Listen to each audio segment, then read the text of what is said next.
Welcome to Guide Guru. We hope this video helps. Start by explaining why an avocado mask works. Healthy fats, vitamin E, and hydration lock in moisture, while honey soothes and yogurt adds gentle lactic acid.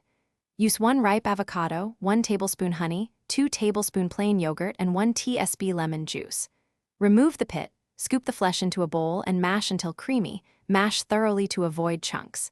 Mash the avocado to a smooth paste, free of lumps, with a fork or in a blender. Apply to clean. Prepare your skin and tools before applying the mask. Wash your face with a gentle cleanser, splash warm water to open pores, and gently pat skin with a towel. Start with a freshly washed face and warm water to open pores for 1 minute. Use a clean bowl and spoon. Mix until smooth. Spread an even 3 to 4 mm layer of mask using fingers or a brush, avoiding lip and eye areas.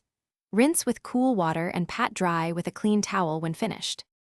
Address safety and practical tips so users stay safe and effective. Do a patch test before first use.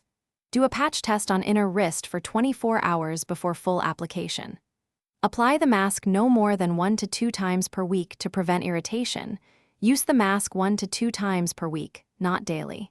If irritation occurs, stop immediately and rinse with water. Store unused mask in an airtight container in fridge up to 48 hours, and discard if it smells sour. Thanks for watching. Consider subscribing if we helped you today.